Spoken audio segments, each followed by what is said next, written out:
I've owned this 2023 Lexus ES 300H since it was brand new. This is the Lexus ES Hybrid, and I've had thousands of people in this vehicle. I've used it as a rideshare vehicle, and people have been in and out of this vehicle continuously. It's been in the most challenging driving conditions you could possibly put one of these vehicles through.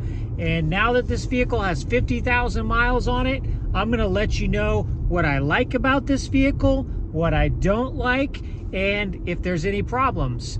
Check it out. So one thing I was worried about were if I was having people in and out of this car constantly, you know, like it's a lot of wear and tear on these doors.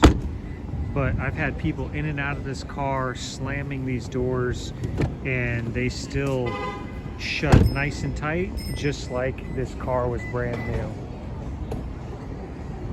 Now, when I took this car to the car wash, I would just use the regular brush on it. I know some of you would cringe on that, but this is a working car.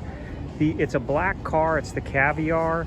It does show some scratching, like, you know, just minor stuff on it, but overall it shines up real nice. Nothing that a good wax and buff couldn't take care of.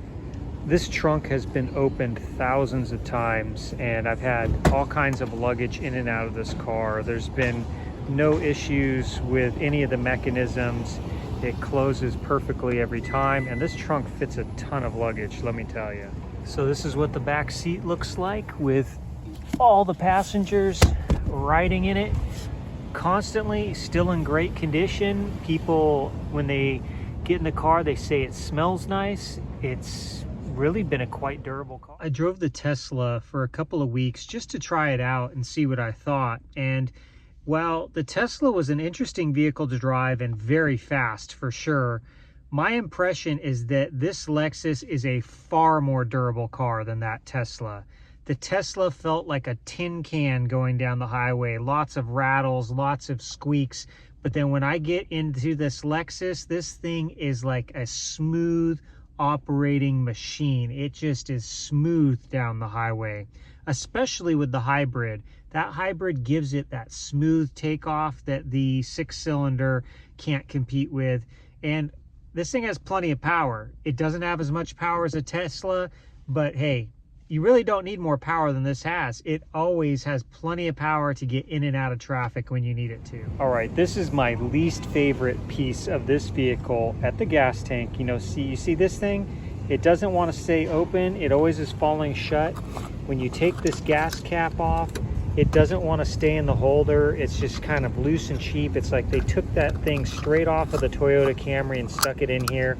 Lexus could have done better, especially on this luxury model. So this is the luxury version of this ES 300H. It has upgraded features such as this sunroof in the back, the sunshade in the back that goes up and down. It also has the upgraded headlights in the front, and it has a lot of extra little creature comforts in this car. I would recommend getting the luxury packages. Let me tell you, the headlights alone are worth it. They are so bright and so clear.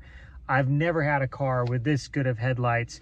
They are phenomenal. This luxury package was worth the price. So a couple of features I'll mention in here is I use this seat adjustment feature on this vehicle a lot, like a couple times a day at least, and I have had zero issues with this. The seats always adjust really nicely every time.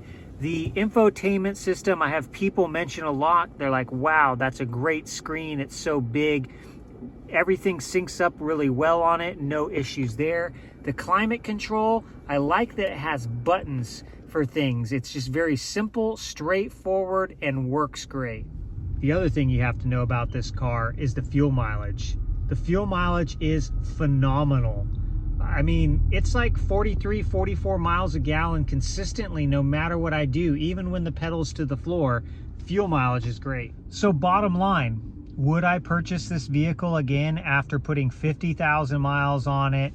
You know, putting it through the most extreme conditions, people in and out of this car, wear and tear.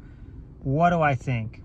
The bottom line is I think this is a extremely solidly built vehicle that is going to last for many, many years to come. I have had zero issues with this car.